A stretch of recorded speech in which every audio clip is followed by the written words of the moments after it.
Like, share, subscribe, and press the bell icon to never miss an update from Just News. Yes, a warm welcome to all my esteemed guests only at Just News Talking Straight with Sandeep. আজকে আমার অনুষ্ঠানে উপস্থিত হয়েছেন দুজন খুব কাছের আমার মানুষ, দুজন একদমই ভিন্ন প্রান্তের দুজন ব্যক্তিত্ব। তাদেরকে আমরা প্রত্যেকেই চিনি, প্রত্যেকেই জানি। দুজনের ফেসই খুব রিনাউন্ড দুজন তাদের ফিল্ডে। তাদেরকে নতুন করে আমি ইন্ট্রোডিউস করাবো না, সেটা অডিয়েন্সই বুঝতে পারবে যে তারা কে। তাদেরকে অবশ্যই আমি একটা ফর্মাল ইন্ট্রোডাকশন সবারই করি, আমি সেটা করবোই, কিন্তু তাদেরকে কিন্তু আমরা প্রত্যেকেই চিনি, প্রত্যেকেই জানি। বাট অনুষ্ঠান শুরু হওয়ার আগে আমি বলবো একটা ছোট্ট গানের কথা আমার মনে পড়ছে। সেই গানের কথাটা আমরা সবাই কিন্তু রাত্রেবেলা হয় না, যখন ঘুমোই তখন আমরা এই গানটা শুনতে সবাই ভালোবাসি। একটা গান যেটা হচ্ছে মেকপিওনের ব্যাগের ভেতর মন খারাপের দিস্তা, মন খারাপ হলেই কুয়াশা হয়, ব্যাকুল হলে তিস্তা। তো আজকের দিনে কিন্তু মনটা সবার খুব উতলা, সবার খুব ব্যাকুল। সবাই জানে না যে কিভাবে সার্ভাইভ করবে। প্রত্যেকটা সেগমেন্ট কিন্তু এফেক্টেড। করোনা ভাইরাস প্রথমে, তারপর করোনা ভাইরাসের লকডাউনে প্রত্যেকটা সেগমেন্টে ইকোনমিক্যাল ডাউনফল, রিয়েল এস্টেট থেকে শুরু করে প্রত্যেকটা segment, hospital industry, hospitality industry, restaurant industry প্রচণ্ড পরিমাণে আঘাতপ্রাপ্ত হয়েছে। ইভেন লকডাউন ওঠার পরও কিন্তু সেগুলো কি জায়গায় দাঁড়াবে সেটা আমরা জানি না। এখন লকডাউন প্রায় শিথিল হয়ে গেছে, সব জায়গাতে লকডাউন উঠে গেছে। ইনফ্যাক্ট জার্নালিস্ট, আজকে আমার অনুষ্ঠানে একজন রিনাউন্ড জার্নালিস্ট এসেছেন, আরেকজন রিয়েল এস্টেট সেগমেন্ট থেকে এসেছেন। তো জার্নালিস্টদেরকে আমরা স্যালুট করি। জার্নালিস্টরা কিন্তু এই সময় দাঁড়িয়ে মানুষদেরকে সঠিক খবরটা তুলে দিয়েছিল। যখন করোনার লকডাউন হয়েছিল তখন জার্নালিস্টদের কিন্তু বাড়িতে ফ্যামিলি আছে, জার্নালিস্টদের বাড়িতেও সন্তান আছে, তার পরিবার আছে, তাদের কথা তারা ভাবেনি। তারা কিন্তু এই করোনা মহামারীকে বুকে টেনে নিয়ে, মানে বলতে গেলে তাদের সঙ্গে লড়াই করে রাস্তায় নেমে আমাদেরকে সঠিক তথ্যগুলো এনে দিয়েছিল। তাদেরকে আমি স্যালুট জানাই। তা আমি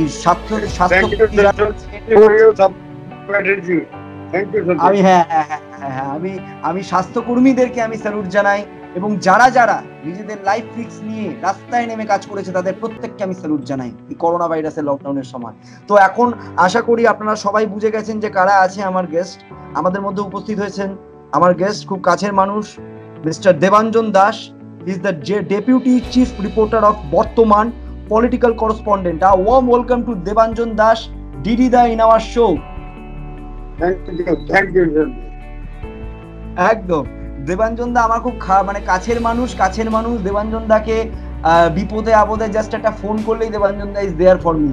তো এই জন্যই দেবাঞ্জন দা সবারও খুব কাছের মানুষ। আরেকজন মানুষের কিন্তু কোনো রকম কোনো ইন্ট্রোডাকশনের দরকার নেই, তার চেহারাটাই ইন্ট্রোডাকশন। পিঙ্কেল নন্দী, মানে আগে হচ্ছে পিঙ্কেল নন্দী, এখন হচ্ছে senior marketing manager and PR of Siddha group. কিন্তু তাও পিঙ্কেল নন্দী কিন্তু প্রত্যেকটা পার্টি পিঙ্কেল নন্দীকে দেখা যায়। He has an amazing PR, মানে এত ভালো একজন মানুষ, অসাধারণ পিআর, প্লাস মানুষের পাশে দাঁড়ায়, মানুষকে যথাভাবে সাহায্য করে। বহু মানুষকে আমি দেখেছি হাসপাতালে ভর্তি করিয়েছে, তারা ক্রাইসিস নিয়ে এসেছে, কারো কাছে টাকা ছিল না অ্যাডমিশনে, আমাকে ফোন করেছে, নিজে করেছে। তো এটা না মানবিকতার জায়গাটা থেকেই আসে। শুধুমাত্র চাকরি করা, বিজনেস করা দিলে হবে না। আজকের দিনে করোনার সময় কিন্তু আমরা এইটুকু জানি, মানুষকে আগে মানবিক হতে হবে। তো warm welcome to both of you in my show talking straight with Sandeep only at just news. আমি দুজনের কাছেই যাব আজকে। আমাদের বিষয়টা আমরা খুব ভালোভাবেই জানি যে করোনার লকডাউনের জন্য কিভাবে এফেক্টেড হয়েছে ইকোনমি, সেটা নিয়ে ডিসকাশন হবে। অবভিয়াসলি বলে না, এটা কাটা ঘায়ে নুনের ছেড়া। তারপর হলো আমফান ডিজাস্টার। কলকাতা এবং বেঙ্গলে যারা থাকে তারা জানে আমফানে কিভাবে ডিজাস্টার হয়েছে। এবং এখন আমরা শুনতে পাচ্ছি পঙ্গপাল, মানে লিউকাস, সেটা নাকি অলরেডি ঢুকে আসছে, মানে খেতি বাড়ির দিকে এগোচ্ছে। তো একটার পর একটা মানব সভ্যতার উপরে মানে বিভিন্ন রকম বিপদের সম্মুখীন হচ্ছে মানুষরা এবং মানব সভ্যতা। তো এইগুলো নিয়ে ডিসকাশন হবে যে আমরা এটার ওয়ে আউট কিভাবে করবো বা কি জায়গায় আমরা দাঁড়াচ্ছি, সেগুলো নিয়ে আমাদের আজকে গোটা শোয়ের discussion. But before starting the show I will love to thank Suchandra Vania, who is the CEO of Just News and Just Studio, for initiating this great idea of talking straight with Sandeep only at Just News. I would like to thank our back team, Shomita, Pratik, Chandrodoy, Aruni, our editor Shomo, for making this program a great hit. আজকে এই যে তৈরি হচ্ছে প্রোগ্রামটা, এটার পরে কিন্তু তাদের কাছেই চলে যাবে, ব্যাক টিমের কাছে, তারা এডিট করে ভালো করে সুন্দর করে এই প্রোগ্রামটাকে রিলিজ করবে। তো তাদের হাতেই সবকিছু যায়। They are the main team who are making this program a great hit. আর অনেক মানুষ অনেক কোয়ারি নিয়ে আমার কাছে এসেছে। আমি সবাইকে বলবো যে just tune into just news JESTNEWS, you can get all the updates there. And obviously যদি কারোর কোনো রকম কোনো প্রশ্ন থাকে আমার কাছে, he and she can just leave a message in my official Facebook ID page, Sandeep Bhattacharya, SANDPPBHATTACHARYA. That's my official Facebook ID page. Go there, leave a message. I will surely revert you all back. এবারে পিঙ্কেল নন্দীর কাছে আমি first জিজ্ঞাসা করব, because real estate সেগমেন্টে পিঙ্কেল আছে। তো পিঙ্কেল নন্দীর কাছে প্রথম প্রশ্ন, যে লকডাউনের বাজারে সবথেকে সবাই বলছে যে রিয়েল এস্টেট সেগমেন্ট সবথেকে বেশি এফেক্টেড হয়েছে, কি মনে করো কতটা এফেক্টেড হয়েছে? আর তার সাথে হচ্ছে এখন লকডাউন উঠে গেছে, তো লকডাউন উঠে যাওয়ার পরেও কিভাবে রিয়েল এস্টেট সেগমেন্টটা আস্তে আস্তে তোমাদের অর্গানাইজেশন প্ল্যান করছে রিভাইভ করাবার? Please say Pinkel Nandi. Hi Sandeep, দেখ আমি পুরোপুরি এই কথাটা মানি না যে real estate industry has been affected by Covid. Covid has naturally affected a lot of industries, especially if you look at tourism and airline industry or hotel industry, restaurants. Real estate industry tar আমি জানি না লোকেদের মাথায় কেন হচ্ছে যে real estate industry has been affected so much. একটা কথা মাথায় রাখতে হবে যে এখন since COVID has stuck us R lockdown শুরু হলো, and we have been trying to keep ourselves safe. Safe রাখার জন্য আমরা একটা স্লোগান ইউজ করছি stay safe, stay at home. Now if you see this slogan, we have a word called home. Right, home হচ্ছে বাড়ি। এবং আজকের দিনে এই সিচুয়েশনে সব থেকে ইম্পর্টেন্ট জিনিস আমাদের কাছে হচ্ছে আমাদের বাড়ি। সো যাদের কাছে নিজস্ব বাড়ি নেই, যারা বাড়ি ছাড়া, তাদের কাছে নিজের বাড়িটা হওয়া আজকের দিনে কতটা ইম্পর্টেন্ট সেটা না বলে মানে আমার বলার দরকার। এভরিওয়ান ফিলস দ্যাট নিজের বাড়ি হওয়া কতটা ইম্পর্টেন্ট। বিকজ সব থেকে যে জায়গায় আমি ভালো থাকতে পারি সেটা হচ্ছে আমি নিজের বাড়িতে। তো আচ্ছা, তোমার সেলের ক্ষেত্রে আমি যদি তোমাকে বলি, সেলের ক্ষেত্রে লকডাউনের সময় ওয়ার্ক ফ্রম হোম কি তোমার অর্গানাইজেশনের জন্য অ্যাপ্লিকেবল হয়েছিল? ওটাতে কি তুমি তোমার অ্যাডমিনিস্ট্রেশন চালাতে পেরেছিলে? ওয়ার্ক ফ্রম হোম আমরা সবাই করেছিলাম, because we had to maintain the the socially distance এটা মেইনটেইন করা। তাই জন্য we had worked at home, আর ওয়ার্ক ফ্রম হোম আমরা খুব এফেক্টিভলি করেছি। all our departments খুব এফেক্টিভলি করেছে, because what we have seen, মানে প্রথম আমাদের কাছে মনে হয়েছিল যে হয়তো লোকের এখন ভাববে না, they will talk about buying flats or buying apartments, but we have record sales during this 50-60 days. আমাদের যথেষ্ট সেল হয়েছে লোকের সাইটে। না, আমি এখানে কনক্লুড করব, তুমি একটা পয়েন্ট বললে যেখানে সবাই বলছে রিয়েল এস্টেট সেগমেন্ট শেষ হয়ে গেছে বা সেল নেই, তুমি বলছো রেকর্ড সেল। আমাদের কোম্পানিতে যেটা আমরা দেখেছি, that we have got a very exciting number of sales during this 50-60 days. লোকে সাইটে আসেনি, লোকে তাও বুকিং করেছে।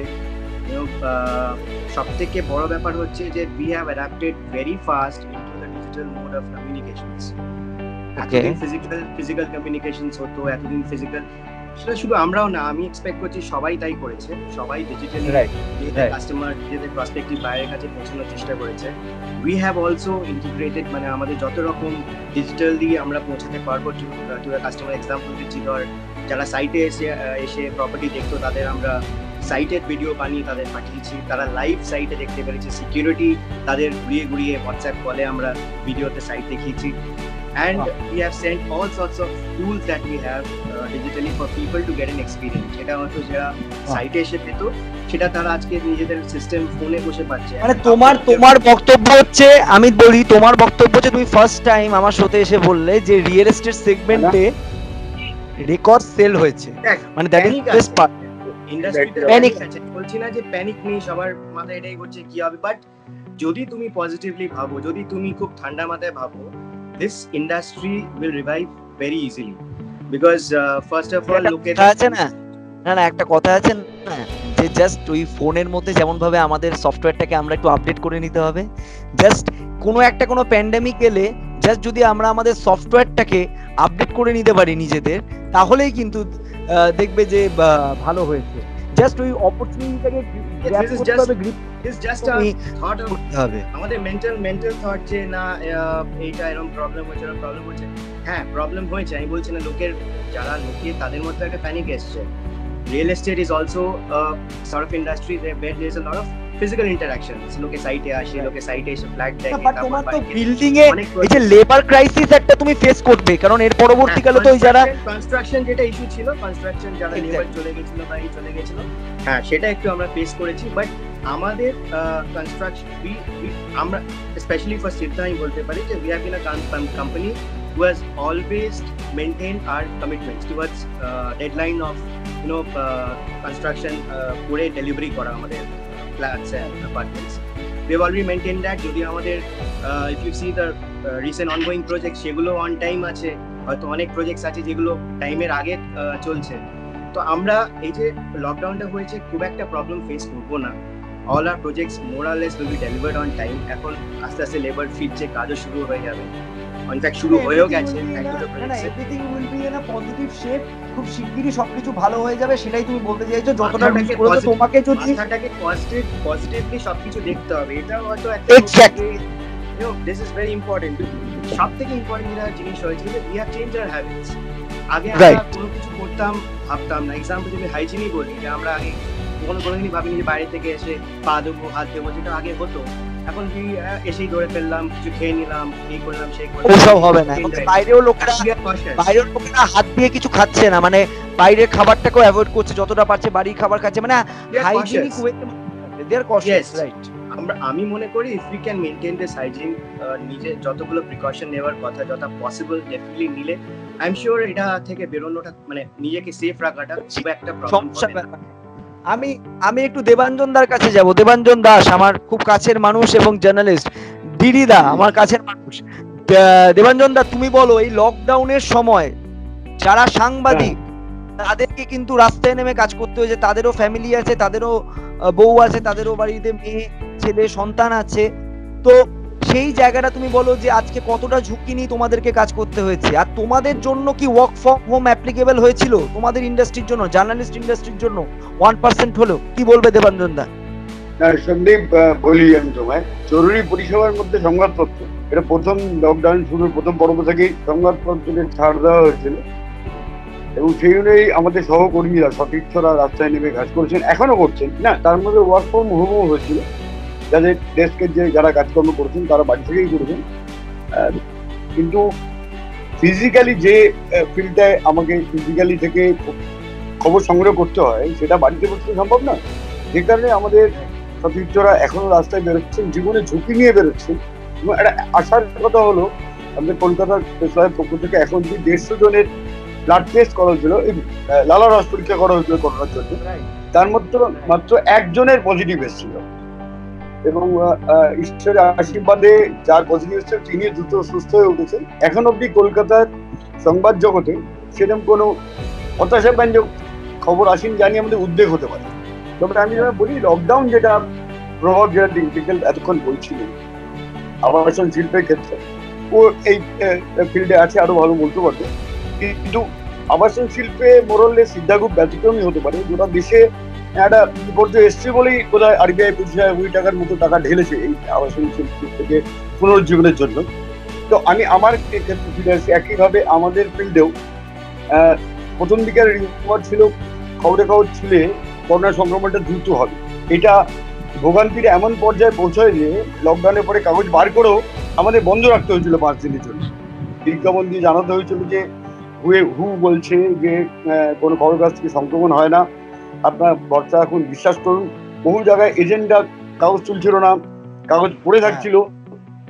ধীরে ধীরে এই পরিস্থিতি একটু পাল্টেছে এবং একটা দেবাঞ্জন দা কাগজ কেন প্রথমে বলেছিল যে চিকেন থেকেও নাকি রোগটা ছড়াচ্ছে করোনা। তো চিকেনে যারা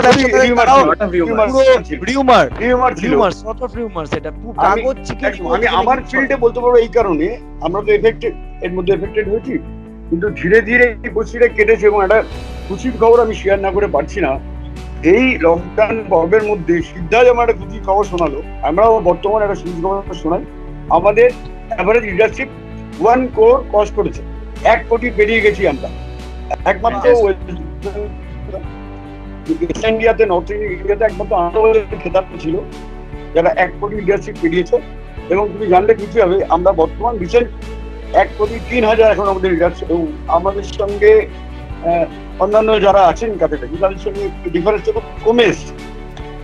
লকডাউনে আমাদের ফিল্ডে যে ব্লকটা ফেলেছে, খবরের কাগজ চলে বিজ্ঞাপনেও, শুধু কাগজ ছাপিয়ে করে এটাতে তোমার কাছে তুমি পয়েন্টটা ভালো হাইলাইট করেছো। আমার দ্বিতীয় প্রশ্ন তোমার কাছে এটাই ছিল যে খবরের কাগজ চলে বিজ্ঞাপনের উপরে, কারণ খবরের কাগজ যেটাতে আমাদের কাছে মানে কনজিউমার্স এবং কাস্টমার্সদের কাছে যে টাকায় আসে সেই টাকায় কিন্তু খবরের কাগজ দেওয়া যেতে পারে না যদি না বিজ্ঞাপন থাকে। তো বিজ্ঞাপনের জায়গাটা কিরকম জায়গায় দেখছো, মানে এর পরবর্তীকালে বিজ্ঞাপন কতটা পারবে বলে মনে হয়? আমি তো সেটাই বলতে আসছিলাম। দেখো এখন কনজিউমার প্রোডাক্ট যেটা বলছে, এখন তুমি দেখবে খবরের কাগজে বা বিভিন্ন টিভির বিজ্ঞাপনটা তোমার সবটাই স্যানিটাইজার, হ্যান্ড রাব, গ্লাভস, কিভাবে তো ইমিউনিটি বাড়াবে এই সংক্রান্ত প্রোডাক্টের উপর নির্ভর করে গেছে। কনজিউমার গুডস যেটা যা বোঝায় বা ভোগ্য পণ্য, সেই বিজ্ঞাপনটা কমেছে। এখন খবরের কাগজে ভোগ্য পণ্যের বিজ্ঞাপনটা একটা বড় জায়গা থাকে, গাড়ি, তোমার কনজিউমার লাক্সারি গুডস যেগুলো, এটা কমেছে, উল্লেখযোগ্যভাবে কমেছে। যে কারণেই বাধ্য হয়ে সমস্ত দেখে থাকবে সমস্ত কাগজগুলোতে পেপার কমে দিচ্ছে, পেজ কমতে হয়েছে, আমাদের করতে হয়েছে, সব কাগজেই করতে হয়েছে। এবং দুর্ভাগ্যের বিষয় হলো সত্যি, যেটা আমরা সেটা এখন তাতে যে ভোগান্তি আমাদের হয়নি, সেটা আমাদের পরিচালনকর্তা যারা আছেন তাদের দক্ষতার সঙ্গে পরিচালনার জন্য আমি অভিযোগ হচ্ছে, আমি বলবো। কিন্তু অন্যান্য হাউসগুলোতে কোথাও মাইনে কাটানো হচ্ছে, স্যালারি কাটানো হচ্ছে, খবর পেয়েছে, বহু এমপ্লয়িকে বসিয়ে দেওয়া হয়েছে এবং বড় কাগজের এডিশন বন্ধ করে দেওয়া হয়েছে। তাহলে সামগ্রিকভাবে এই মন্দাটা যেটা ছিল লকডাউনের আগে, যেটা ছিল না এরকম করতে, এই লকডাউন কিন্তু বয়ে নিয়ে এসছে। এই লকডাউনটা বয়ে নিয়ে এসছে, বহু সহকর্মী তার কাজ হারিয়েছেন, তাদের কেউ তোমার সংস্থাতে রিসেশনটা কতটা এফেক্টেড, মানে এফেক্ট পড়েছে?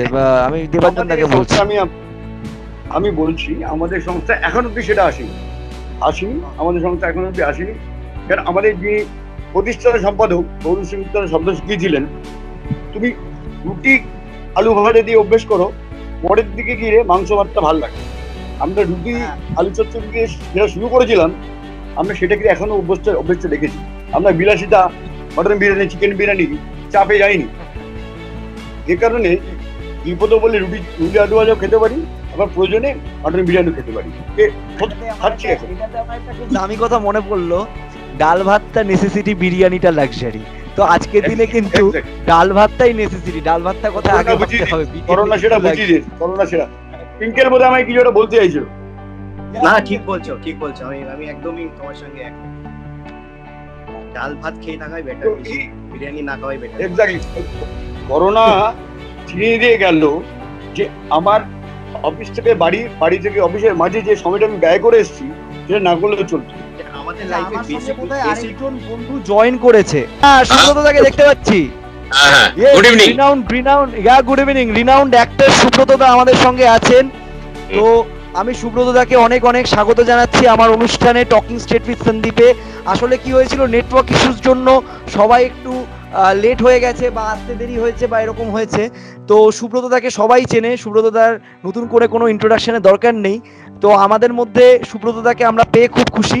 তো আমি সুব্রতদাকে একটু অনলাইনে বলে রাখি, আমরা আজকে যে অনুষ্ঠানটা করছি সেটা হচ্ছে কোভিড-19 যে লকডাউন, তাতে আমাদের ফিল্ম ইন্ডাস্ট্রি, সাংবাদিক জগৎ, রিয়েল এস্টেট সেগমেন্ট কিভাবে এফেক্টেড হচ্ছে বা কিভাবে হয়েছে সেগুলো নিয়ে পুরো ডিসকাশন হচ্ছে। সুব্রতদা, it's really an honour to have you on board.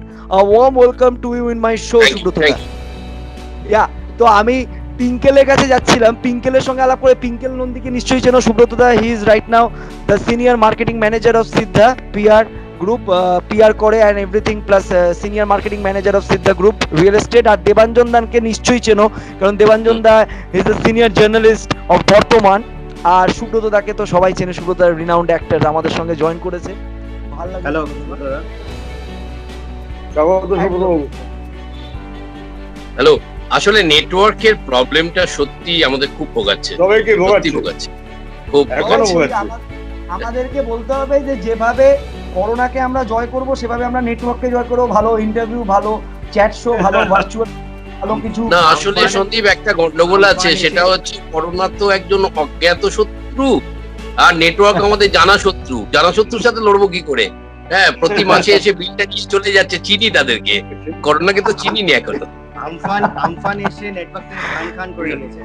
না, বাট আমি একটা পয়েন্ট এখানে হাইলাইট করতে চাই নেটওয়ার্ক নিয়ে, আমার তিনজনের কাছেই বলবো, সেটা হচ্ছে যে এই যে নেটওয়ার্ক ইস্যুটা, এটা কিন্তু এতদিন ধরে কেন চলছে? মানে আমফান তো অনেক দিন হয়ে গেল প্রায়, এখন তো আমরা দেখতে গেলে অনেকক্ষণ নেটওয়ার্ক হয়ে গেছে। এয়ারটেল, ভোডাফোন, মানে ভোডাফোন তো বোধহয় শেষ হয়ে গেছে, মানে আমি দেখছি যারা ভোডাফোনে আছে তারা বোধহয় জিওতে ট্রান্সফার করছে। তো ভোডাফোন ইস্যু তো আগে থেকেই চলছে, মানে কোভিড আসার আগে থেকেই there were a lot of issues with Vodafone। মানে এয়ারটেল আর এমন আমি এয়ারটেলের গ্রাহক, আমি তোমায় বলছি আমি তো এয়ারটেলের গ্রাহক, আমার দুটো নাম্বারই এয়ারটেলও ভুগিয়েছে। তাদের কারণটা আমি পরে জানতে পারছি যে ফিড যেগুলো ট্রান্সমিশন ফিড একটা পয়েন্ট অ্যাড করতে চাই। আসলে এই যে এগুলো হচ্ছে পোস্ট কোভিডে বেশিরভাগ কোম্পানি কি হয়েছে, নির্বিচারে লোক ছাঁটাই করেছে। তারপরে আমফান এসছে, আমফানের ফলে যে গাছগুলো পড়েছে, যে টাওয়ার গুলো নষ্ট হয়েছে, সেগুলো ছাড়াতে গেলে যে পরিমাণ লোক বল দরকার সেগুলো কোনোটাই কোম্পানির কাছে নেই। আমি এই পয়েন্টে একটা জিনিস হাইলাইট করবো, সুব্রত একটা ভালো কোয়েশ্চেন করার সুযোগ করে দিয়েছে, এটা তিনজনের জন্যই প্রশ্ন। আমরা কিন্তু দেখেছিলাম বিদ্যুৎহীন হয়ে গেছিল পুরো কলকাতা এবং বেঙ্গল, অনেক জায়গাতে একদম লোডশেডিং হয়ে গেছিল, সেখানে পাওয়া যাচ্ছিল না। একটা প্রাইভেট অর্গানাইজেশন আছে, সেই প্রাইভেট অর্গানাইজেশন যদি একটু তৎপরভাবে কাজ করতো, কিছু যদি এমপ্লয়িজদেরকে কম ছাঁটাই করতো, তাহলে কিন্তু এই সময় দাঁড়িয়ে মানুষকে এতটা ভোগান্তিতে ভুগতে হতো না। আমরা জানি গড়িয়া থেকে পাটুলি পুরো অন্ধকার ছিল কতদিন, মানে ফরচুনেটলি আমার জায়গাটা হয়নি, আমার 2-3 দিনের মধ্যে এসে গেছে, কিন্তু বহু জায়গায় আমরা শো করতে পারিনি, মানে অন্ধকার, কারেন্ট নেই, কোনো জায়গায় জলের হাহাকার হয়েছে। তো মানে একটা যখন অর্গানাইজেশন চালাচ্ছে মানুষ, তখন তাদেরকে ভাবতে হবে যে স্টাফ কিন্তু আমাদের স্ট্রেংথ, আমরা কিন্তু তাদেরকে কখনো ছাঁটাই এভাবে করা উচিত নয়। এটা কিন্তু এই যে তাহলে কিন্তু দুর্দিন এলে এরকম হবে যে মানুষ কোনো সার্ভিস পাবে না। আর কোনো ব্যবসারই মনোপলি ঠিক নয়, এটা আমার মনে হয়। সবকটা ব্যবসারই কিন্তু অল্টারনেটিভটা রাখা উচিত, কারণ তাহলে সবাই সেম ভাবে পরিষেবাটা পাবে। কি মনে হয়? পিঙ্কেল নন্দীর কাছে জিজ্ঞাসা করব। একদম ঠিক সন্দীপ, একদম ঠিক।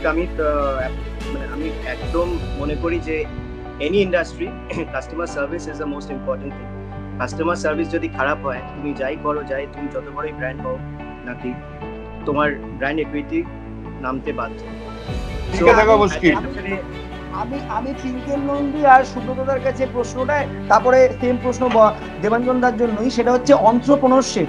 মানে এখন মানুষের মধ্যে যারা বিজনেস করছে, বা যারা ধরে রাখো অভিনেতা বা অভিনেত্রী, বা যারা সাংবাদিক, প্রত্যেকেই কি ভাববে যে আমার একটা ওই পাশে একটা যদি কোনো ছোট কোনো প্রফেশন থাকে, সেটা যদি মুদিখানাও হয়, আমি একটা এক্সাম্পল দিচ্ছি যে আমি অভিনয় করছি, তার সাথে আমার একটা মুদিখানা আছে সাইডে, তাহলে আমার যদি এই প্যান্ডেমিক সিনারিওটা আসে, যখন আমার একটা লকডাউন হচ্ছে, তখন আমি অভিনয় করতে পারছি না, বা আমি কাজে যেতে পারছি না, বা আমার ছাঁটাই হতে পারে, বা হোয়াট এভার ইকোনমিক ক্রাইসিস, তখন সেই জায়গাটা থেকে, অল্টারনেটিভ জায়গাটা থেকে আমি টাকাটা উপার্জন করে আমার সংসারটা টানতে পারবো। সেটা কি বলে সবার মনে হয়? পিঙ্কেল নন্দীকে বলবো প্রথমে।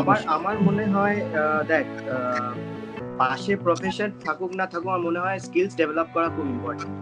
মানে এখনকার দিনে যেসব স্কিলস গুলো মানে মাল্টিটাস্কিং বাজারে, মানে এই বাজারে নিজেকে এমপ্লয়েড রাখার জন্য whatever profession I may be in, যেসব স্কিলস রাখা দরকার, I have to upgrade myself everyday. যদি আমি নিজেকে আপগ্রেড না করি, নিজেকে চেঞ্জ না করি, আর একই জায়গায় বসে থাকি, তাহলে আমি ইট ইজ মানে ম্যান্ডেটরি যে আমার উপরে এই ঝামেলাটা আসে, এবং আমি সেই ফ্রাস্ট্রেশনে ভুগবো, because I am not skilled enough. আজকের দিনে তোমার ওই আমরা ছোটবেলায় বলতাম যে 100 আনতে হবে, 90 আনতে হবে। আজকের দিনে the most important criteria is how much skilled you are. যত ডিফারেন্ট জিনিসে you are skilled, which is relevant to the market, মানে সমস্যার কোনো চিন্তা নেই, কোনো না কোনো জায়গায় you will always find yourself. আরেকটা ব্যাপার হচ্ছে স্কিলদের সঙ্গে নিজেকে আপডেট করে নেওয়া, মানে সময়ের সাথে নিজেকে আপডেট করা। আমি দেখি তো অনেক মেধাবী ছেলেপিলে কিন্তু পিছিয়ে যায়, তারা কিন্তু কাজ পায় না, বা অনেক লকডাউনে এক্সাম্পল, এই লকডাউন যে 2 মাসের হলো, এর মধ্যে কিছু টাইপের লোক ছিল যারা 2 মাস শুধু ভাবতেই থাকলো যে ভাই লকডাউন কি হবে, আর একটা টাইপের লোক আছে 2 মাসের মধ্যে 3টে স্কিল শিখে ফেলেছে। তো এই যে আস্তে আস্তে যখন লকডাউনটা আস্তে আস্তে উঠবে বা লকডাউন শেষ হবে, those people, the people with who has upgraded themselves to a newer skills, কিছু না কিছু ভাবে যদি তার চাকরিও চলে যায়, খুব তাড়াতাড়ি they can get something else. But যারা ভাবতেই থাকবে তারা সারা জীবন ভাবতেই থাকবে। এটা কিন্তু খুব দামি কথা পিঙ্কেল বললো আমার শোতে, আমি ওটা বিশ্বাস করি। আমাকে কালকে একজন আমার খুব কাছের একজন মানুষ, he is a big head of a company, আমাকে বললো আমরা কিন্তু প্রত্যেকেই কাজ করছি, কেউ অ্যাক্টিং করছে, কেউ কোনো কোম্পানিতে চাকরি করছে, বা যে ওনার, যেহেতু সাপোজ একটা কোম্পানির মালিক, সেও কিন্তু পারফর্ম করছে সেই কোম্পানিটার জন্য। মানে everybody is a performer at the end of the day. আমি একটা এক্সাম্পল দেবো, আমার কোম্পানিতে it has been made mandatory যে সবাই কিছু না একটা যে কোনো ডিজিটাল কোর্স তাদের করতেই হবে, মানে তারা চাক না চাক করতেই হবে। That is for the betterment. আজকে যারা করেছে দে হ্যাভ অনেকটাই তারা নিজের উপর একটা কনফিডেন্স এসছে যে হ্যাঁ এটাই হচ্ছে বাজার। এন্ড আই থিঙ্ক যে যদি কিছু আমার হয়েও যায়, আমার কিছু একটা নলেজ এসে গেছে যেটা আমি ইউজ করতে পারবো। মানে আমি একটা অল্টারনেটিভ সব সময় মাথায় একটা স্ট্র্যাটেজি হওয়া উচিত। সন্দীপ, তাহলে তো আমার বড্ড আমাদের বলো না 24/7 আমি লকডাউনের মধ্যে রান্না ছাড়া বাসন মাজা ছাড়া কিছু শিখিনি নতুন করে। আমি রান্না করতে শিখেছি আর বাসন মাজা শিখেছি ভালো করে।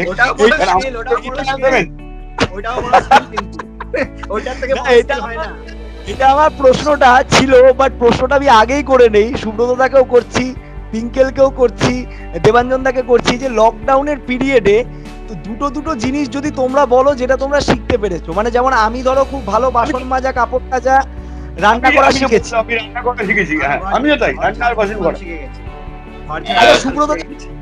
সুব্রতদা কি শিখেছে? সেটা হচ্ছে যে প্রথমেই বলে দিই, আমরা যারা পারফর্মার, ঠিক আছে, এবং এই বয়সটা অ্যাটেন্ড করে ফেলেছি, এই বয়সে অন্য কোনো কিছু করা আমাদের পক্ষে সম্ভব না, ঠিক আছে। আমরা পারফরমেন্স ছাড়া কিছুই করতে পারবো না।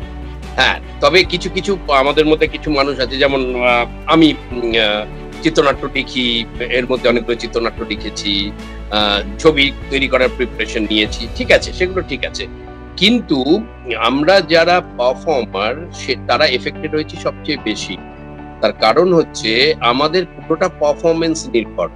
হ্যাঁ, আমাদের যতক্ষণ, এবং সব থেকে বড় কথা হচ্ছে যে আমাদের কিন্তু বার্থডে আমরা কিন্তু কেউ মাইনে পাই না। হ্যাঁ, সেই জন্যই আমরা যদি একদিন অভিনয় করতে না যাই, সেদিনকে কিন্তু আমরা হিসেব করি যে সেদিনকে পয়সাটা আমি পেলাম না। তো এখন তো সেটা কিছু করা সম্ভব নয়, কিন্তু এটা আমাদের মেনে নিতে হবে, কারণ প্যান্ডেমিক তো আর সবসময় আসছে না। হ্যাঁ, আমরা এই লকডাউন পিরিয়ডের মধ্যে আমি যেটা সব থেকে শিখেছি সেটা হচ্ছে ধৈর্য ধরা। কিভাবে ধৈর্য ধরে আমাদের সঠিক সময়টার জন্য ওয়েট করতে হবে, সঠিক সময়টা এলে আবার আমাদের কাজ করা শুরু করতে হবে, এইটা আমি শিখেছি লকডাউনে। যে অধৈর্য না, হঠাৎ করে ঝাঁপিয়ে পড়বো না। কিছু কিছু লোকের মধ্যে আমরা কিন্তু সবাই, যেমন আমি অভিনয় করি, এখন একটা ভালো হোস্ট হয়ে গেছি, সবাই বলছে ভালো নাকি হোস্টিং করছি শোটাতে, সেটা সবাই প্রশংসা করছে, ওই জন্য সবাই দেখে দেখে আসছে, সবার ভালো লাগছে শোটাতে আসতে। তো আমি আরেকটা প্রশ্ন তিনজনকে করবো, কারণ মিডিয়াতে দেবাঞ্জন দাও আছে, আর সুব্রত দা তো অভিনয় করছে, অভিনেতা মানুষ, আমাদের কাছের মানুষ, আর পিঙ্কেলও ইনডাইরেক্টলি ফিল্ম ইন্ডাস্ট্রির সঙ্গে আছে, কারণ পিঙ্কেলকে প্রত্যেকটা জায়গায় আমরা দেখতে পাই। ইভেন পিঙ্কেল খুব ভালো অ্যাড শুট থেকে শুরু করে সিদ্ধার্থ অ্যাড শুট আমিও ওর সঙ্গে করেছি। ইজ আ ফ্যান্টাস্টিক পারসন, মানে মিডিয়া ইন্ডাস্ট্রিতে পিঙ্কেলও আছে, তো সেটা নিয়ে কোনো কথা হবে না। তো আজকে মিডিয়া ইন্ডাস্ট্রি কি মনে হয় তোমাদের যে সব থেকে বেশি ক্ষতিগ্রস্ত হয়েছে? সুব্রত দা, আমার মত হচ্ছে হ্যাঁ, সব থেকে ক্ষতিগ্রস্ত হয়েছে, কারণ যেটা দেবাঞ্জন দা একটু আগে বলছিল যে পেপার যেমন স্পন্সরের উপরে ডিপেন্ড করে, আজকে টেলিভিশন ইন্ডাস্ট্রি কিন্তু চলে স্পন্সরের উপরে। আজকে বহু কিন্তু টেলিভিশন প্রোগ্রাম স্পন্সর পাওয়ার একটা জায়গায় কোয়েশ্চেন মার্ক এসে গেছে।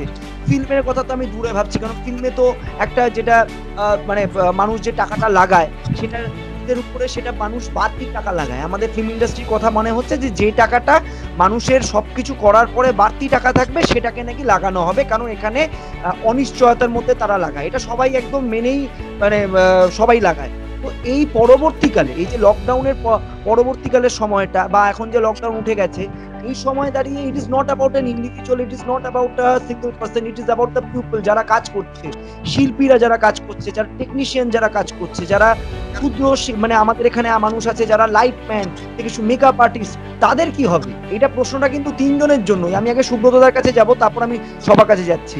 সুব্রতদা প্লিজ বলো, আগে এক্সপ্লেন করো। হ্যাঁ, আমি বলছি, আমি খালি আমাদের অভিনেতা বলবো না, আমি বলবো আমাদের ইন্ডাস্ট্রির প্রত্যেকেই, এবং দেবাঞ্জন যেমন পেপারের সাথে যুক্ত, উনি একটা কোম্পানির সাথে যুক্ত, প্রত্যেকেই কিছু না কিছু এফেক্টেড হয়েছি, এটা সত্যি কথা, এফেক্টেড হয়েছি। আমাদের মুশকিল যেটা হচ্ছে, আমাদের বহু মানুষ কাজ হারিয়েছেন, এবং ফিউচারে হয়তো হারাবেন, উপায় নেই, কারণ অর্থনৈতিক মন্দা আসতে চলেছে, এটা আমরা দেখতে পাচ্ছি, কিছু করার নেই। হ্যাঁ, কিন্তু তার মধ্যেই তো আমাদের সার্ভাইভ করতে হবে।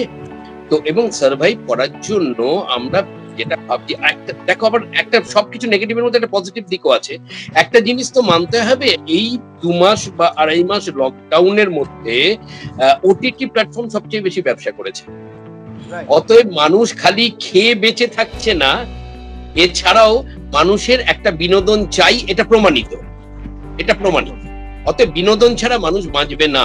কারণ যদি খালি এই প্যান্ডেমিকের মধ্যে মানুষ যদি খাওয়া পড়ার কথাই ভাবতো, তাহলে নেটফ্লিক্স বলো বা অ্যামাজন বলো বা এরা এই কোটি কোটি টাকার ব্যবসাটা করতে পারতো না, কোনোদিন পারতো না। কারণ হচ্ছে যে যেহেতু আমার কিছু করার নেই, আমি বেরোতে পারছি না, আমি সেহেতু আমার অ্যামিউজমেন্টটা খুঁজে দিচ্ছি।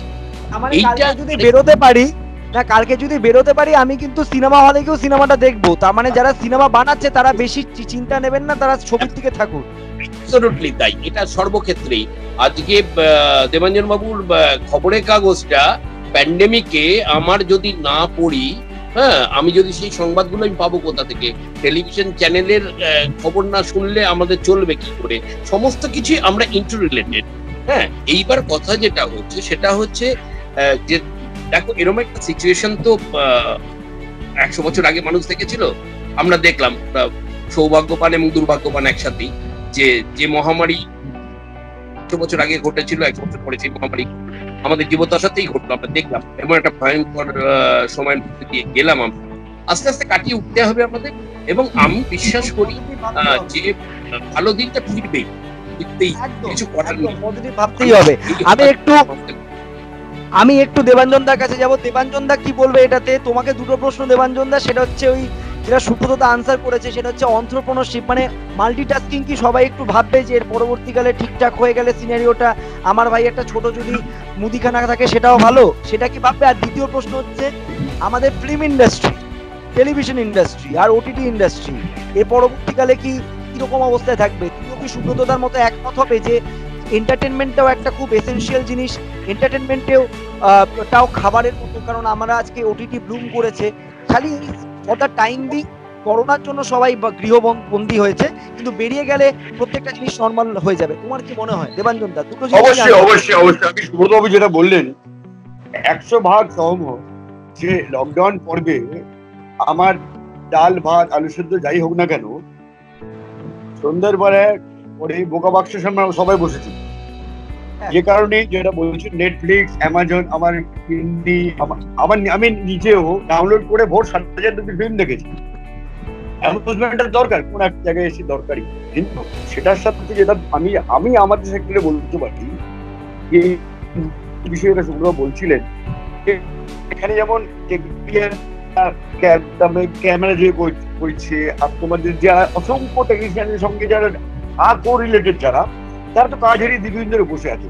আমরা সবাই আশা করবো যে বুধবার থেকে আবার শুটিং শুরু হলে আবার ডালিগঞ্জ সরগরম হবে, এই আশাই করি। আমাদের ক্ষেত্রে এটা হয়েছে একটা খবরের কাগজ একটা, যে তুমি রাতে কোনদিন গিয়ে দেখো, এটা একটা কর্মযোগ্য। একাধারে মেশিন থেকে কাগজ বেরোচ্ছে, অটোমেটিক্যালি বাইন্ডিং হচ্ছে, বাইন্ডাররা সেটা তুলছে, প্যাক করছে, গাড়িতে তুলছে। এই লোকগুলো কোথাও না কোথাও এই মহামারীর কারণে এই লোকগুলোকে সরিয়ে রাখতে হচ্ছে। আমি সেটাকে আমাদের আবার ধীরে ধীরে ফেরানোর প্রক্রিয়া শুরু হয়েছে, কিন্তু 2.5-3 মাস ধরে তাদের কর্মহীন ছিল, তাদের দিন আনা দিন খাওয়া দিচ্ছে। আমি বাইন্ডিংটা করে গাড়িতে তুলে দিলে তবে তো আমি রোজগারটা করতে পারবো। যেটা বলছিলেন, এটা কিছু আমাদের ক্ষেত্রে আমরা বেতন পাই মাসের শেষে অন্য প্রশ্ন, কিন্তু বহু লোক আছেন যারা মজুরি বা ইয়ে তারা প্রচন্ড এফেক্ট হয়েছে। কিন্তু সব মিলিয়ে আশার কথা যেটা সৌরভ বললে আমি তার সাথে সহমত, বিজেপি আবার শান্ত হবে। এটা এই আত্মপক্ষে আমাদের সবার কাছে হয়ে হবেই হবে। কিন্তু এখন যেটা হচ্ছে আমরা একটু হইচই করছি, থাকতে হবে। সংক্রমণের সংখ্যা বাড়ছে, তার মানে পরীক্ষাটা বেশি হচ্ছে। সংক্রমণের সংখ্যা বাড়া মানে কিন্তু চিন্তার বিষয় নয়। আমার দেখতে হবে মৃত্যু হারটা কত। আমার 135 থেকে 37 কোটি দৃশ্য, এটার রেট যেটা আছে তার তুলনায় আমেরিকা, ব্রাজিল, স্পেন অনেক বেশি। আমার সংক্রমণটা হচ্ছে তার কারণ যারা ফিরেছে, আমাদের ভাইরা যারা অন্য রাজ্য থেকে ফিরেছে, যারা প্রপার ট্রিটমেন্টটা নিয়ে ফেরেনি, তারা করোনা বাড়িতে হচ্ছে সংখ্যাটা বাড়ছে। আমি এটাতে একটা পয়েন্ট হাইলাইট করব।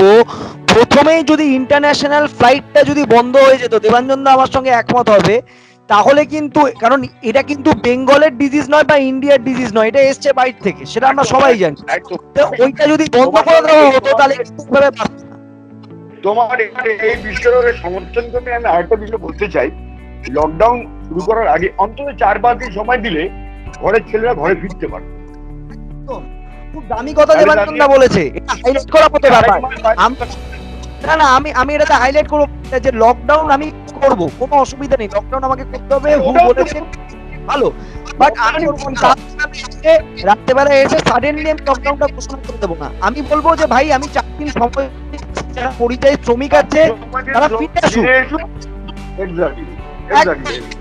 এই সময় যারা তাহলে আরো সংক্রমণ আছে। এটা খুব একটা ঘটনা সিদ্ধান্ত হয়ে গেছে বলে আমার মনে হয়, কারণ এটা হুট করে ডিসিশনটা নিয়ে নেওয়াটা ঠিক নয়। কারণ আজকে আবার যারা তাদেরকে ফিরতে, সেখানে কিন্তু বাড়ছে। আমি একটু পিঙ্কেলের কাছে যাবো, পিঙ্কেল নন্দীর কাছে। হ্যালো, হ্যাঁ পিঙ্কেল নন্দীর কাছে আমি একটা প্রশ্ন করব যে তোমাদের তো ধরে রাখো প্রত্যেক বছর ক্যাম্পেইন হয়, মানে শুট হয়, সবকিছু হয়, you are associated with everything. এবারে কি শুটের জন্য কি কি প্রিকশন নিচ্ছ? মানে সিদ্ধা কিরকম ভাবে শুট করাবার প্ল্যান করছে? মানে আমাদের যেমন এখানে এখন 35 জন টেকনিশিয়ান প্লাস আর্টিস্ট নিয়ে শুটিং এর একটা কথা হয়েছে, ফিজিক্যাল ডিস্টেন্সিং মেনটেন করার কথা বলা হচ্ছে। এবার আমি জানি না যে মাস্ক আর ইয়ে পরে কিভাবে শুট করবে, হয়তো আমাদেরকে কিছুটা রিস্ক নিয়ে করতে হবে। তো তুমি কিভাবে অ্যাডের, যেহেতু তুমি এতগুলো অ্যাড করেছো বা করছো বা সবকিছুর সঙ্গে তুমি মানে কি কোনো কিছু আলাদা ভাবে কিছু প্ল্যান করছো? আমি পিঙ্কেল নন্দীকে জিজ্ঞাসা করবো। দেখ, আমাদের যখন আমরা কোনো ক্যাম্পেইন নিয়ে ভাবি তখন আমরা, আমি পিঙ্কেল দাকে জিজ্ঞাসা করছি। Pinkel Nandi, hello hello hello hello hello hello I can hear you. Yeah. You can hear me, right? Yeah, I can hear you. আচ্ছা, আমাদের শুনতে পাচ্ছি। যখন আমরা কোনো ক্যাম্পেইন করি তখন আমরা ক্যাম্পেইনটা এইভাবে ভাবি না যে ক্যাম্পেইনটা আমরা শুটিং করে ক্যাম্পেইন করব। মানে আমাদের যত ক্যাম্পেইন হয় depends on the concept and idea. আপাতত এখন অবধি যা ক্যাম্পেইনস হয়েছে আমাদের শুট করা দরকার পড়েনি। যদি আমাদের শুট করতে হয়, I am sure we will follow all the guidelines. আর গাইডলাইন্স ফলো করেই আমরা সেটা করব। জেনারেলি আমাদের যদি কোনো ফটোগ্রাফি হয় বা কিছু হয়, সেখানে খুব বেশি লোকজন থাকে না, তো that can be easily maintain. আর যদি কোনো ফিল্ম হয় বা কোনো ভিডিও হয় যেখানে will need a lot of people for the film, তো সেখানে definitely we will maintain all the guidelines. We will have আমার লোকেরাও থাকবে এবং যারা করতে আসবে আমি শিওর তারাও নিজেরাও সচেতন থাকবে যে এইভাবে আমাদের কাজটা করতে হবে। তারাও নিজেরাও কনসিয়াস থাকবে, প্লাস কাজটা করবে। তোমাকে জিজ্ঞাসা করবো, সুব্রতটাকে দেবাঞ্জন দার কথাটাতেই, সেটা হচ্ছে তো হবেন না, সতর্ক থাকবে। এখানে যেন মানুষ আতঙ্কিত করোনাটাকে নিয়ে, যেটা দেবাঞ্জন দাও বললো এবং যেটা নিউজ হয়েছে, করোনাতে কিন্তু মর্টালিটি রেট যেটা ডেথ রেট, সেটা কিন্তু আমাদের এখানে সব থেকে, আমরা যদি কম্পেয়ার করি ইটালি বা মানে ইউরোপগুলোতে দেখি, সেখানে কিন্তু ডেথ রেট অনেক হাই। তো সেই জায়গাতে আমাদেরকে ভাবতে হবে যে এখন যে করোনার বৃদ্ধিটা পাচ্ছে, মানে করোনার যে বলা হচ্ছে এফেক্টেড, তার মানে কিন্তু টেস্ট রেটটা বাড়িয়েছে, সেটা ভালো, একদিক থেকে ভালো, টেস্ট হচ্ছে বেশি।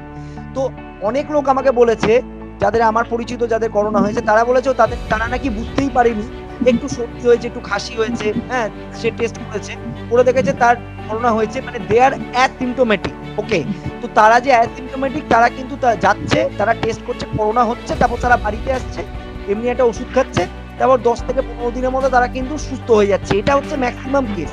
এবারে যারা রেসপিরেটরি প্রবলেম আছে, যাদের হার্টে প্রবলেম আছে, যাদের কিডনিতে প্রবলেম আছে, হ্যাঁ তাদের জন্য একটা ডেঞ্জার ব্যাপার আছে, তাদের জন্য একটা প্রবলেম আসতে পারে বা চিন্তার বিষয় হতে পারে, ঠিক আছে মানছি। কিন্তু মানুষ তো তার জন্য বেশি আতঙ্কিত হবে না, সতর্ক হওয়াটা দরকার, মানুষকে বেশি প্রিকশন নেওয়াটা দরকার।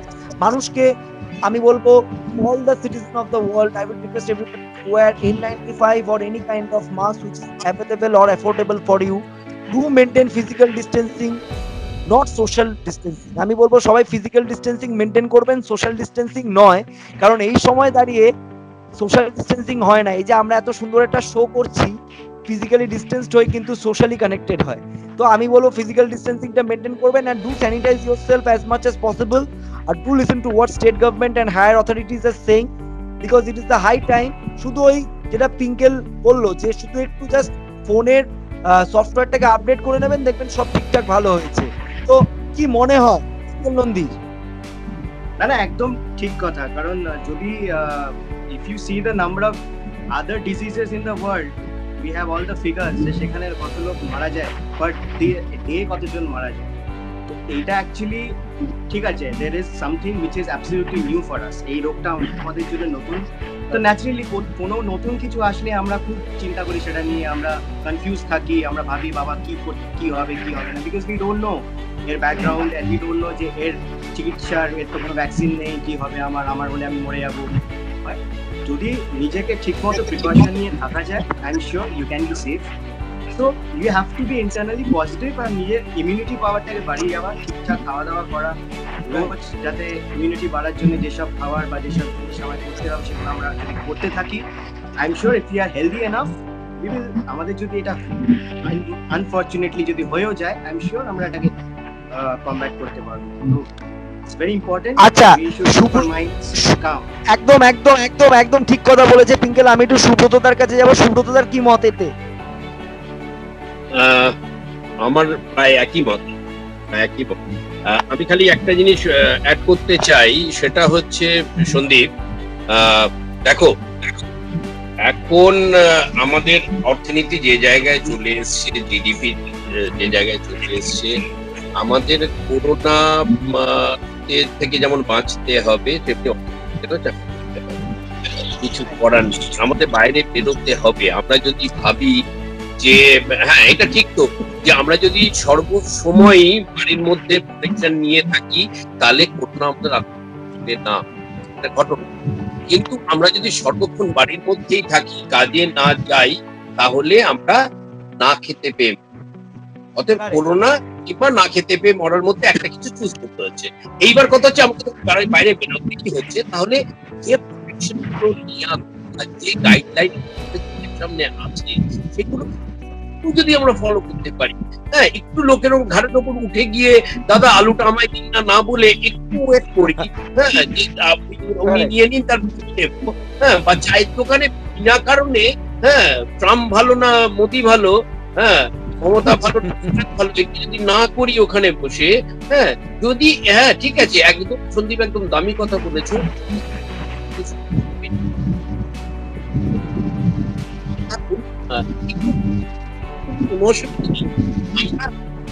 যখন শুটিং করতে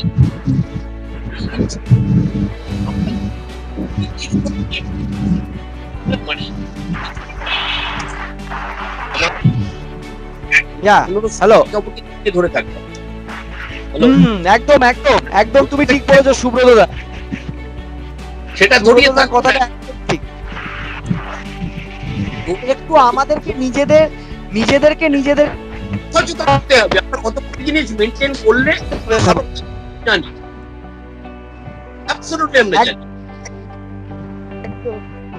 এগুলো আরেকটা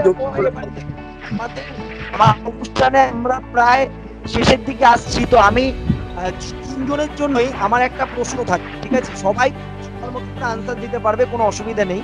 তো সেখানে আমি কয়েকটা ইন্ডাস্ট্রির নাম নেব। আমি দেবাঞ্জন দাকে দিয়ে শুরু করব, এটা পিঙ্কেলও নোট করে দিতে পারে, আর সুব্রতদাও যদি কিছু হাতের কাছে থাকে কিছু তো অসুবিধা আলাদা হবে আমার মনে হয়। আমি কয়েকটা ইন্ডাস্ট্রির নাম বলছি: education industry, medicine industry, real estate and architect industry, মানে দুটোই কানেক্টেড, সেখানে একসাথেই বললাম। গোল্ড ইন্ডাস্ট্রি, ফিল্ম ইন্ডাস্ট্রি মানে media industry, restaurant industry and hospital industry, and obviously OTT industry মানে ডিজিটাল ইন্ডাস্ট্রি। তো এর মধ্যে যদি আমাদেরকে বলতে হয় on the basis of highest affected, মানে হাইয়েস্ট এফেক্টেড হিসাবে যদি আমাদেরকে পরপর সাজাতে হয়, তো আমি দেবাঞ্জন দাকে জিজ্ঞাসা করব প্রথমে, দেবাঞ্জন দা তুমি একটু বলো তোমার ভিউ পয়েন্টটা, যে সব থেকে হাইয়েস্ট এফেক্টেড হিসাবে যদি তুমি সাজাও এর মধ্যে। যে সেক্টরে সন্দীপ, যে সেক্টরে সবচেয়ে বেশি লোক কর্মরত, সেটা হচ্ছে হসপিটালিটি এবং ট্যুরিজম সেক্টর। সবচেয়ে বেশি এফেক্টেড এই সেক্টর, সবচেয়ে বেশি এফেক্টেড। আমি হসপিটালিটি ম্যানেজমেন্ট যারা ছাত্র আছে তারা, বা হসপিটালিটি সেক্টরে যারা আছে, পর্যটন শিল্পে যত লোককে আমি কর্মমুখী করে রাখতে পারবো, অন্য সেক্টরে সম্ভব নয় সেটা। যে কারণেই গত 2.5 মাস 3 মাস প্রায় 3 মাস সত্যি হলে যে লকডাউন পড়বে, সবচেয়ে ক্ষতি হচ্ছে এরা। সেকেন্ড ওয়ান হচ্ছে, তুমি এটার মধ্যে রাখার দরকার ছিল যে তুমি যে সেক্টরগুলো বলে তার সবকটারই এটা আনঅর্গানাইজ একটা সেক্টর রয়েছে, অসংগঠিত ক্ষেত্র। যারা রিক্সাওয়ালা, ঠেলাওয়ালা, মুটে লোডিং আনলোডিং কাজে যুক্ত শ্রমিকরা, এই সংখ্যাটা দেশের মধ্যে একটা বিরাট বড় অংশ, তারা প্রত্যেকে কিন্তু এফেক্টেড। এখন অব্দি সরকারি আমি আনঅর্গানাইজ সেক্টর বলছি, আলাদা করে বলছি না। ইভেন তোমার হোমমেড যারা, হাউসমেড যারা, তারাও তুমি আমি এখন অব্দি সরকারি যে পরিসংখ্যান হচ্ছে 12 কোটি মানুষ, আমার মনে হয় মোর দ্যান দ্যাট, এটা অনেক বেশি হবে। সংখ্যাটা 12 কোটি হতে পারে না, আরো বেশি হবে। এবং যত লকডাউনের পরে যখন তোমার আনলক পিরিয়ড শুরু হবে, তুমি জানতে পারবে কার কার কর্মচ্যুতি হলো, কারা কারা বসে গেল। তুমি এখনো জানতে পারছো না সবটা। আনলক পিরিয়ড শুরু হওয়া মানে অলরেডি লকডাউন এখন যে উঠে গেছে, লকডাউন যে এখন উঠে গেছে, এখন কিন্তু অলরেডি আমরা দেখতে পাচ্ছি ছাঁটাই হচ্ছে বিভিন্ন জায়গাতে, বহু জায়গায় ক্ষতিগ্রস্ত হচ্ছে। একদম তুমি ঠিক, ঘোড়াগুলো এখন সামনে আসছে। একইভাবে বিনোদন সেক্টর, তোমাদের ফিল্ম ইন্ডাস্ট্রি এটা বড় বিষয় ধাক্কা খেয়েছে। আমরা আশা করবো সবাই ফিরে আসবে, কারণ আমার শাশুড়ি এবং বউ তো প্রায় বিছানায় নিয়ে নেবে, কারণ সিরিয়াল একটু আছে, সিরিয়ালের পুরোনো গল্প এগোচ্ছে না, কোনো আবার এগোচ্ছে না। তো আবার এবারে পুনরুজ্জীবন হবে। এই সিনেমাটা সব একদমই আমি দেবাঞ্জনের কথা টেনে একটা কথা বলতে পারি। হ্যালো, আমি দেবাঞ্জনের কথা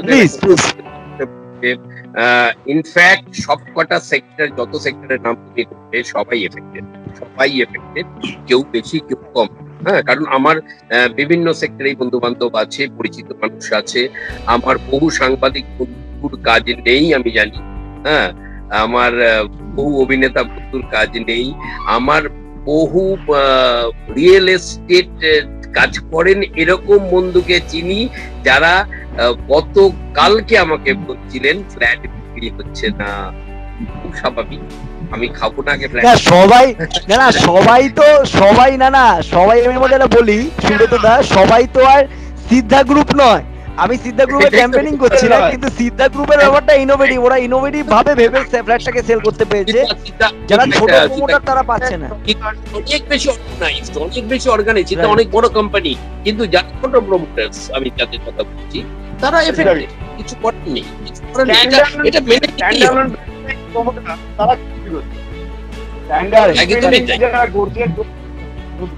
I think ডিজিটাল রেভলিউশন এই জিনিসটা যদি আস্তে আস্তে, মানে যদি রিয়েল এস্টেট ইন্ডাস্ট্রির কথাই বলি আর সবার কথাই বলি, যারা ধর খুব বড় না, যারা স্ট্যান্ডলোন নিয়ে কাজ করছে, তারাও যদি সেটাকে ঠিকমতো যদি কাজে লাগাতে পারে, আই এম শিওর সেখানেও।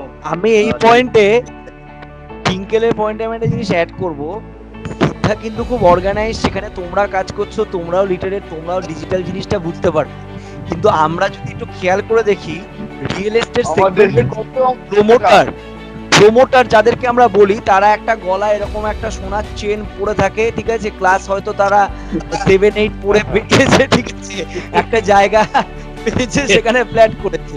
তো সে প্রচুর টাকা ইনকাম করেছে, তো তাদের পক্ষে এই ডিজিটাল জিনিসটা মাথায় ঢুকবে না, তারা কিন্তু সত্যি ক্ষতিগ্রস্ত। কিন্তু একটা দিকে আমি বলবো, তারা যদি নিজেদেরকে একটু আপডেট করে নিতে পারে না, মানে তোমার এই কথাটা শুনে যদি তারা নিজেদেরকে আপডেট করতে পারে, তো আমি বলবো তারাও কিন্তু একটা সার্ভাইভের দিকে যাবে। আমি অলওয়েজ পজিটিভ কথা বলি আমার শোতে, আমি পজিটিভিটি ছড়াই, তো আমি বলবো তারাও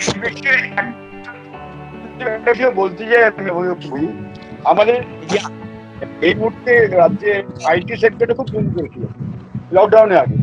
আইটি সেক্টরে হাজবেন্ড ওয়াইফ চাকরি করতেন, প্রচুর বেতন ছিল। আমি আমার এক বন্ধুর এরকম এক বন্ধু দম্পতির কথা জানি, দুজনেই more than 1 লাখ মাইনে পেতেন, ঠিক আছে। এই লকডাউন পিরিয়ডে তাও কারো 30%, একজনের 35% স্যালারি কাটানো হয়েছে। এবং যারা প্ল্যান করে ইএমআই দিয়ে একটা ফ্ল্যাট কিনেছে 21 লাখ টাকা, ওই 42 লাখ টাকা দিয়ে, মানুষের তো টেনশনও নেই। এই পিরিয়ডে মধ্যবিত্ত সবচেয়ে বিপর্যস্ত হয়েছে, যার পয়সা ছিল সে ভেঙে খেয়েছে। কিন্তু ওভারঅল লাক্সারি আইটেম, আমি যেটা ভেবেছিলাম আমি এই মার্চ এপ্রিলে এই ফিনান্সিয়াল আমি পরিকল্পনা করছিলাম, আমি সেটা পালন করবো।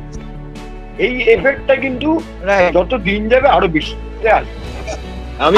আমার তোমার কথাটাতে একটা কথা মনে পড়লো, এখানে আমি একটা কথাই বলবো হচ্ছে, আপনারে লয়ে বিব্রত রহিতে আসে নাহি কেউ অবনী পড়ে, সকলের তরে সকলে আমরা প্রত্যেকে আমরা পরের তলে। সুকান্ত ভট্টাচার্যের কবিতাটা আমার মনে পড়ে গেল যে এটাই কিন্তু এখন মূল মন্ত্র হওয়া দরকার। মানুষকে মানুষের পাশে দাঁড়াতে হবে, সবকটা ইন্ডাস্ট্রির কথা ভাবতে হবে, কারণ প্রত্যেকটা ইন্ডাস্ট্রি কিন্তু কম বেশি ক্ষতিগ্রস্ত হয়েছে। এবং আমাদেরকে একটু মানবিক হতে হবে, যারা আজকে স্বাস্থ্যকর্মী, যারা আজকে জার্নাল, আজকে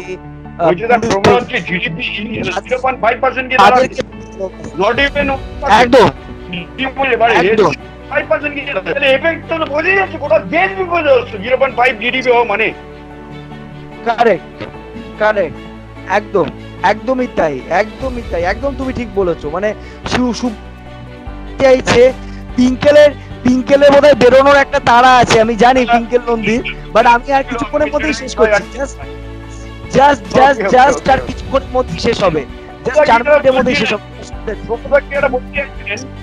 সুব্রতদা যেটা বলতে চাইছিলাম দেবাঞ্জনের কথা প্লাস করে, দেখো শুধু আমাদের দেশেই নয়, সারা পৃথিবীতে জীবনযাত্রার মান উন্নত অনেকটাই ক্রেডিট নির্ভর, ঠিক আছে। তো আমরা আমাদের ইন্ডাস্ট্রিতে মজা করে বলি ইএমআই কিং, আমার এক বন্ধুকে বলি ইএমআই কিং, সেটা কি জুতো ইএমআই তে কেনে, এটা খুব মজা করে বলি আর কি। হ্যাঁ, তো আমাদের বহু জিনিসই ইএমআই তে কেনা, ঠিক আছে। এইবার মুশকিল যেটা হচ্ছে, এই প্যান্ডেমিকে যখনই রোজগারটা বন্ধ হয়ে যাচ্ছে বা দেবাঞ্জনের কথা মতো 30% 40% ওয়েজ কাট হয়ে যাচ্ছে, যেখানে এবার ইএমআই তো কোথাও কাট হচ্ছে না, আমার রেগুলার খরচা কোথাও কাট হচ্ছে না, আমার বিদ্যুতের বিল কাট হচ্ছে না, আমার স্কুলের মাইনে কাট হচ্ছে না, কোনো কিছু কাট হচ্ছে না, খালি আমার ইনকামটা কাট হয়ে যাচ্ছে। এইবার কথা হচ্ছে যে ওই যে আমরা ইএমআই কিং, এবার ইএমআইটা তো দিতে হবে আমাদের প্রতি মাসের শেষে, না হলে এই যে সরকারি একটা সুন্দর মূল্যধরা কল আছে না 3 মাস ইএমআই, হ্যাঁ, তারপরে কি ওটা যে কি দাঁড়াবে, যারা একটু অঙ্ক ফঙ্ক করেছে তারা জানে, হ্যাঁ, যে কি ভয়ঙ্কর। দাদা আমি আরেকটা পয়েন্ট বলবো, প্যাকেজ অ্যানাউন্স করা হয়েছে, সেখানে বলা হয়েছে দেবাঞ্জন দা, পিঙ্কেল সবাই শুনেছে, সেটা হচ্ছে যে লোন দেওয়া হবে নাকি, বাট এখন কিন্তু বিজনেসম্যানরা লোন চায় না, এখন চাই হচ্ছে ইকোনমিক বুস্টিং। লোনটা তো আমার শোধ করতে হবে, লোনটা তো শোধ করতে হবে রে বাবা। আমাকে একজন ব্যাংক থেকে ফোন করেছিলেন, আমার আজকের একটি মহিলা আমাকে ব্যাংক থেকে ফোন করেছিলেন, দিয়ে বললেন যে একটা প্রি অ্যাপ্রুভড লোন আপনাকে দেয়া হচ্ছে, হ্যাঁ, হ্যান ত্যান এসব বলার পর আমি কিছুক্ষণ নীরব থেকে ওনাকে জিজ্ঞাসা করলাম, আচ্ছা লোনের পয়সা কি আমায় ফেরত দিতে হবে না, সেরকম কোনো লোন আছে কি? উনি কেটে দিলেন। হ্যাঁ, তো আমি বুঝতে পারছি না লোনটা নিয়ে শোধতে হবে কোত্থেকে। হ্যাঁ, ব্যাংকের কাছে কিন্তু প্রচুর পয়সা এই 3 মাস মানে আটকে রয়েছে, তারা কিন্তু চাইছে লোন দিক, তাহলে আমরা ইন্টারেস্ট হিসেবে ব্যাংক পয়সা পাবে, তো এইটা আবার প্যাকেজ কোথা থেকে হলো বুঝতে পারলাম না, কি করবে তারা, এটা প্যাকেজ কিভাবে হয় আমি জানি না। আর সবথেকে বড় ব্যাপার, এখন জিএসটিটাকে মানে যেহেতু রিয়েল এস্টেট সেগমেন্টে সিদ্ধ মানে আছে আমাদের পিঙ্কেল, তো আমি বলবো যে রিয়েল এস্টেট সেগমেন্ট হোক সব জায়গাতেই জিএসটিটাকে কিন্তু রিল্যাক্স করা দরকার, কারণ জিএসটি যদি মুকুব করা হয় তাহলে অনেকটা মানে মানুষ ভালো হয়। ফ্ল্যাট সেলিং এর ক্ষেত্রে সেটা পিঙ্কেল আমার থেকে ভালো বলতে পারবে, জিএসটিটা কিন্তু বড় একটা ধাক্কা হয়েছিল ওই সময়, যে জিএসটি আসার পরে বহু মানে কাস্টমারের জায়গাগুলো আটকে গেছিল। পিঙ্কেল কি বলবে এটাতে? এক কথা একমত পিঙ্কেল আমার সাথে? ঠিক কথা, it has affected real estate.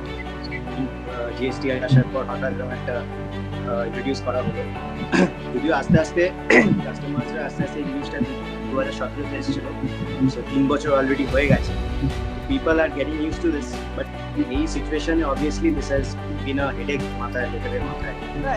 আমাদের জন্য অ্যাডভান্টেজ একটাই ব্যাপার হচ্ছে যে আমাদের যে অ্যাডভান্টেজটা হচ্ছে আমাদের ম্যাক্সিমাম ফ্ল্যাট যেগুলো আছে সেগুলো তো রেডি ফ্ল্যাটস, ম্যাক্সিমাম ফ্ল্যাটসের ওপর জিএসটির কোনো দিতে হবে না লোকেদের।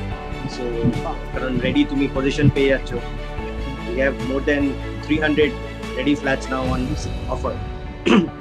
তো সেটাই হয়তো হতে পারে, that maybe one of the reasons যে আমরা এরকম একটা ওভারওয়েলমিং রেসপন্স পেয়েছি লকডাউনে, যে রেডি ফ্ল্যাটও আছে, লোকেদের ওয়েট করতে হবে না, দে আর নট আনসার্টেনিটি সামনে যেটা আন্ডার কনস্ট্রাকশনে থাকে সেই জিনিসটা মাথায় থাকলো না, প্লাস নো জিএসটি ফ্ল্যাট পাচ্ছে, তো সেই জন্য হয়তো তারা বুকিং করেছে।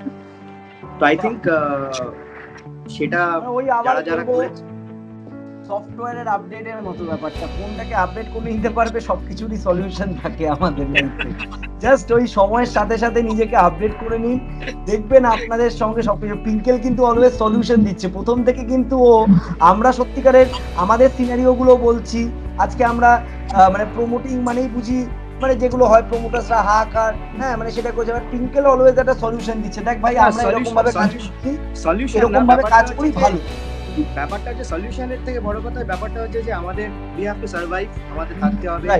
এটা সবার জন্য একটা ধাক্কা হয়েছে। আমার ওয়াইফের বাবার বিজনেস হচ্ছে হসপিটালিটি, তার নিজস্ব হোটেলস আছে, তিনি এয়ারপোর্টের কাজ করেন, তো খুব ভালোভাবেই এফেক্ট হয়েছে। বাট কি করবে, তিনি তো বলতে পারেন না যে এফেক্ট হয়েছে বলে আমি একদম মানে উদাসীন হয়ে গেলাম আর কিছু হবে না। আমি জানি সবার জন্যই এটা একটা বড় এফেক্ট হয়েছে, কারো বেশি হয়েছে কারো কম হয়েছে। পজিটিভলি যেটা উনি বললেন যে ধৈর্য ইজ দ্য কি টু সার্ভাইভ। ধৈর্য যদি ঠিক মতো রাখা যায় এবং মাথা পজিটিভ রাখা যায়, যতই বড় ঝড় আসুক আস্তে আস্তে আমরা সেটাকে কাটিয়ে আসবো। একদম একদিন ঠিক ঝড় থেমে যাবে। আর আমি আমার অনুষ্ঠান প্রায় শেষের মুখে, তো আমি আমার অনুষ্ঠান যখন শেষ করব তার আগে আমি দেবাঞ্জন দা, পিঙ্কেল নন্দী এবং সুব্রত দা তিনজনকে অসংখ্য ধন্যবাদ দেবো যে you have joined me in my show talking straight with Sandeep only at Just News. It's really an honor and pleasure to have you all on board.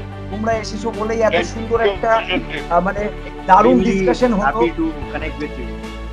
আরে আর সবথেকে বড় ব্যাপার হচ্ছে প্যান্ডেমিকের মধ্যেও আমরা ভালো এই নেটওয়ার্ককে জয় করে কিন্তু ভালোভাবে শোটা করতে পারছি।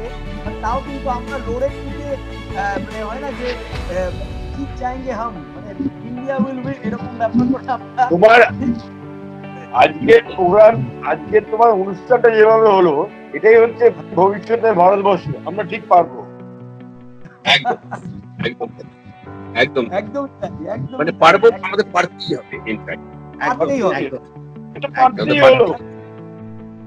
একদম সবাইকে অসংখ্য ধন্যবাদ। বাট শেষ করার আগে যেটা আমি আমার শোতে করি সেটা হচ্ছে আমি 1 2 3 বলবো, ঠিক আছে? 1 2 3 আর আমরা তিনজন একসাথে বলবো উই শ্যাল ওভারকাম। এবার উই শ্যাল ওভারকাম কি? We shall overcome this COVID-19 pandemic. We shall overcome this economic crisis. We shall overcome all the negativities in our life. We shall overcome all the negative associations in our life. We shall overcome all the agony, all the extreme pain in our life. আমি আশা করি যে আমরা সবাই মিলে একটা খুব ভালো একটা পৃথিবীতে সবাই সবার কাঁধে হাত দিয়ে, সবাই সবার পাশে থেকে, কেউ কাউকে স্ট্যাটাস শো করবো না, কেউ কাউকে ছোট করে কথা বলবো। আজকের দিনে দাঁড়িয়ে করোনা অন্তত আপনাদের প্রত্যেককে বুঝিয়ে দিয়ে গেছে ব্যাংকে প্রচুর টাকা থাকতে পারে, সেই টাকাটা আপনারা ইউজ করতে পারবেন। সবার আগে হচ্ছে বাড়ির পাশে যে মানুষটা আপনাকে হেল্প করতে এগিয়ে আসবে, সে কিন্তু আপনার টাকার জন্য আসবে না, সে আসবে আপনার ভালোবাসায়। তো মানুষকে ভালোবাসুন, মানুষকে সম্মান করুন, সেটা সবার আগে। টাকার গরমটা পরে দেখাবে, টাকার গরম ব্যাংকে আছে, ব্যাংকে থাকবে। তো সব থেকে বড় ব্যাপার হচ্ছে স্ট্যাটাস শোয়িংটা কমে যাবে আর মানুষ মানুষের পাশে থাকবে। মানুষের পাশে দাঁড়াতে হবে, প্রত্যেকটা ইন্ডাস্ট্রিকে সাপোর্ট করতে হবে। আজকে আমাকে দেবাঞ্জন দাকে সাপোর্ট করতে হবে, দেবাঞ্জন দাকে আমাকে সাপোর্ট করতে হবে, আমাকে সুব্রত দাকে সাপোর্ট করতে হবে, সুব্রত দাকে আবার পিঙ্কেলকে সাপোর্ট করতে হবে, পিঙ্কেলকে আবার আমাদের সবাইকে সাপোর্ট করতে হবে। মানে এরকম ভাবে যদি আমরা মিউচুয়ালি সবাইকে সাপোর্ট করি তাহলে কিন্তু আমরা জয় করতে পারি। কারণ আমরা খুব শিগগিরই জানি আরেকটা ঘটনা, সেটা হচ্ছে পঙ্গপাল কিন্তু অলরেডি দেরি বলে আমি শুনেছি কয়েকটা নিউজ পেপারে, আমি দেখলাম যে ঢুকে যাচ্ছে বা লিউকাস যেটাকে বলা হয়, সেটা কিন্তু খেতি বাড়িতে খুব বড় ভাবে এফেক্ট করতে শুরু করেছে বা করবে এরকম একটা প্রেডিক্ট করছে। তো একটার পর একটা আঘাত আসছে, আমি জানি সেটার এগেনস্টেও কিন্তু ঠিক আমরা ভালোভাবে করে কিছু ভালো কাজ করতে পারবো। তো আমি 1 2 3 বলবো and we will say together we shall overcome. Everybody is ready to? Ready. Yes. Ready. 1 2 3. We shall overcome. Yes, that is the positivity I expected from my guests. Thank you so much for joining me only at just everyone. Sandeep. Thank you. সবাই খুব ভালো থেকো, সবাই খুব সুস্থ থেকো। আমি আবার একটা নতুন এপিসোড নিয়ে সবার সামনে খুব শিগগিরই আসছি। ততক্ষণ stay tuned with us only at Just News Talking Straight with Sandeep. ততক্ষণ আপনারা সবাই ভালো থাকুন, সুস্থ থাকুন, সবাই প্রিকশন নিন, ফিজিক্যাল ডিস্টেন্সিং মেনটেন করুন, সবাইকে ভালোবাসুন। আর একটা কথা মাথায় রাখবেন, হিউম্যানিটি কামস ফার্স্ট, মানবিকতা সবার আগে, তারপরে সব। ঠিক আছে, thank you so much. Yes, thank you so much joining. ভালো থেকো সবাই।